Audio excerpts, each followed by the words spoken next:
Assalamualaikum warahmatullahi wabarakatuh. Perkenalkan, nama saya Rianti Azhara Dina dengan NIM 2371026862. Saya berasal dari program studi D3 Farmasi, kelas Farmasi B. Di sini saya ingin melakukan khutbah dengan berjudul rezeki. Pertama-tama, marilah kita semua memanjatkan puja dan puji syukur kita kepada Allah Subhanahu wa Ta'ala, Zat yang kaya raya selalu memberikan rezekinya kepada semua makhluknya, baik yang beriman maupun yang ingkar. Maka yang dapat kita haturkan kepada Allah adalah rasa syukur dan menerima atas pemberiannya.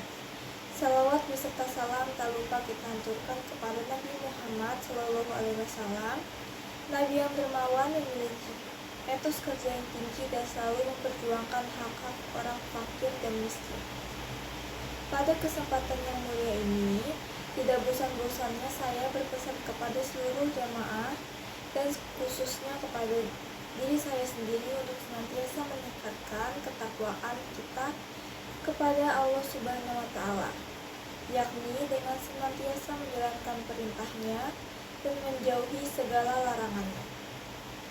Rezeki merupakan sesuatu yang telah dijamin oleh Allah Subhanahu wa Ta'ala, dan Allah sendiri memberikan rezeki kepada makhluknya dengan berbagai cara, sebab atau wasilah, karena Allah Subhanahu wa Ta'ala Maha Pemberi dan Maha Kaya, sebagaimana yang dijelaskan oleh Allah Subhanahu wa Ta'ala dalam surah Ar-Rum ayat 40. Allahul lazi khalaqakum summa razaqakum summa yumitukum summa yuhyikum hal min syurakaikum may yaf'alu min zalikum min syai'in subhanahu wa ta'ala amma yusyrikun, yang artinya Allah yang menciptakan kamu, kemudian memberimu rezeki, lalu memastikanmu, kemudian menghidupkanmu kembali. Adakah di antara mereka yang kamu sekutukan dengan Allah itu yang dapat berbuat sesuatu yang sedemikian itu? Maha suci Dia yang maha tinggi dari apa yang mereka persekutukan. Quran Surah Al-Insyirah ayat 40. Menurut Kamus Besar Bahasa Indonesia KBBI, arti kata rezeki adalah segala sesuatu yang dipakai untuk memelihara kehidupan yang diberikan oleh Tuhan, yang berupa materi atau non-materi. Rezeki berupa materi seperti harta dan kekayaan yang bisa dirasakan oleh panca indera, sedangkan non-materi sendiri yang bisa berupa kecerdasan, kesehatan, kebahagiaan, ketentraman, dan sebagainya. Rezeki yang berkah bisa diperoleh kapanpun dan dengan berbagai cara apapun, asalkan dengan cara yang baik dan halal. Di sini saya akan menjelaskan bahwa ada 4 cara Allah memberi rezeki kepada manusia. Bekerja dapat diartikan sebagai usaha yang dilakukan manusia untuk mendapatkan penghasilan demi memenuhi tujuan tertentu. Tujuan tersebut dapat berupa pemenuhan kebutuhan makan, tempat tinggal, atau kebutuhan hidup lainnya. Dengan perantara bekerja, maka manusia akan memperoleh rezeki dari Allah Subhanahu wa Ta'ala, sebagaimana yang disebutkan di dalam surah At-Taubah ayat 105.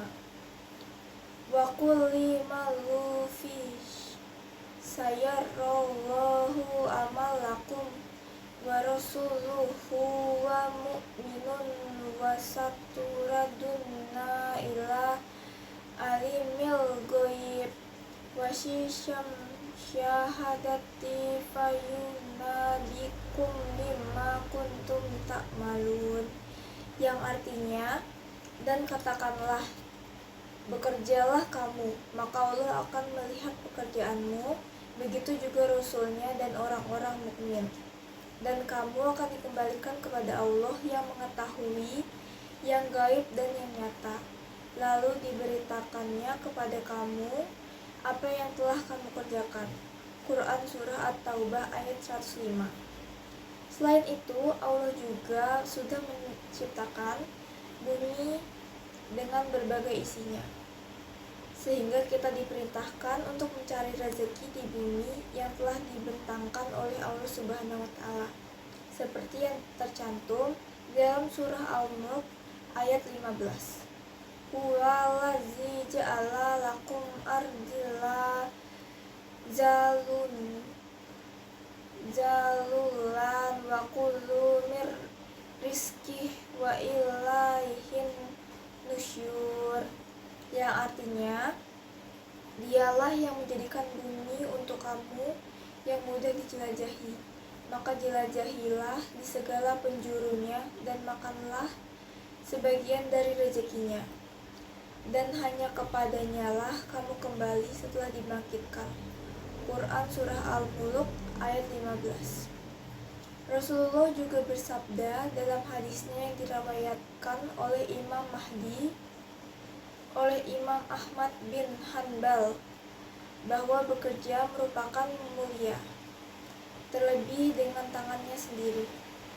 Artinya dari Rafi bin Khadijah, ia berkata, pernah ditanyakan, "Ya Rasulullah, pekerjaan apa yang paling baik?" Beliau menjawab, "Pekerjaan seseorang dengan tangannya sendiri dan setiap jual beli yang baik." Hadis riwayat Ahmad bin Hanbal. Hadis tersebut mengingatkan sekaligus menyadarkan manusia betapa mulianya seorang yang bekerja, karena Allah mengkategorikan seseorang yang bekerja sama saja dengan berjuang di jalan Allah sabillah. Juga sabda Rasulullah SAW lainnya yang artinya sesungguhnya Allah mencintai hamba yang bekerja, dan barang siapa yang bekerja keras untuk keluarganya, maka ia seperti mujahid dalam jalan Allah. Hadis riwayat Ahmad. Rezeki juga bisa diperoleh dengan cara bertawakal kepada Allah Subhanahu wa Ta'ala, yakni selalu menyerahkan dan menyandarkan segala pekerjaannya dan aktivitas kepada Allah Subhanahu wa Ta'ala. Banyak orang terdahulu yang diberikan kekayaan oleh Allah Subhanahu wa Ta'ala, meski kadang pekerjaannya biasa saja, tidak memaksa, sebagaimana dalam firman-Nya surah At-Talaq ayat 2. Fa izza balagna ajlahunna fa'am sikuhunna bima'rufin aw fariqhunna bima'rufi wasyihidu zawai adlin minkum waqimus syahadata lillah zalikum yu'adu bihi man kana yu'minu billahi wal yawmil akhir wa may yatakila yatlahu mahraja, yang artinya dan diberikannya rezeki dari arah yang tiada disangka-sangka, dan barang siapa yang bertawakal kepada Allah, niscaya Allah akan mencukupkan keperluannya. Sungguh Allah melaksanakan urusan yang dikehendakinya. Sesungguhnya Allah telah mengadakan ketentuan bagi tiap-tiap sesuatu. Quran Surah At-Talaq ayat 2. Disebutkan dalam tafsir Al-Wajiz bahwa ayat di atas mengandung makna Allah memberi rezeki dengan berbagai cara melalui arah yang tidak diketahui. Barang siapa menyerahkan urusannya kepada Allah, maka dia akan mencukupinya. Sesungguhnya Allah adalah zat yang menerapkan hukum, kehendak dan takdirnya kepada makhluk hidup. Sesungguhnya Allah telah menciptakan barang siapa tiap-tiap sesuatu kesejahteraan yang sudah ditakdirkan. Jumlah dan masanya tidak lebih dari takdir yang telah ditentukan itu. Silaturahim merupakan menjaga hubungan sesama saudara, baik saudara sesama Islam, sesama suku, dan lain sebagainya. Silaturahim tidak hanya merekatkan persaudaraan, akan tetapi ada timbal balik di dalamnya, seperti dilapangkan rezeki dan dipanjangkan umur. Sebagaimana bersabda Rasulullah Shallallahu Alaihi Wasallam, dari Ibnu Syihab dia berkata, telah mengabarkan kepadaku Anas bin Malik bahwa Rasulullah Shallallahu Alaihi Wasallam bersabda, barang siapa yang dilimpahkan rezeki untuknya dan dipanjangkan umurnya, hendaknya ia menyambung tali silaturahim. Hadis riwayat Bukhari. Versi Fathul Bari juga diungkapkan oleh Rasulullah SAW dalam hadis lain yang artinya, sedekah terhadap orang miskin adalah sedekah dan terhadap keluarga sendiri mendapat dua pahala. Sedekah dan silaturahim. Hadis riwayat Tirmidzi. Momen silaturahim bisa digunakan untuk menolong kerabat yang mungkin membutuhkan bantuan. Allah tentunya menjanjikan pahala yang besar berupa keberkahan harta bagi mereka yang membantu sesama, bahkan lebih melimpah dibandingkan bersedekah untuk fakir miskin. Allah Subhanahu wa Ta'ala selalu memiliki berbagai rahasia yang tidak dipikirkan oleh manusia, termasuk rahasia masalah rezeki. Di dunia nyata, kita sering menyaksikan manusia dengan kadar rezeki dan perantara yang berbeda-beda. Ada yang pasti di depan mata, ada yang masih bersembunyi.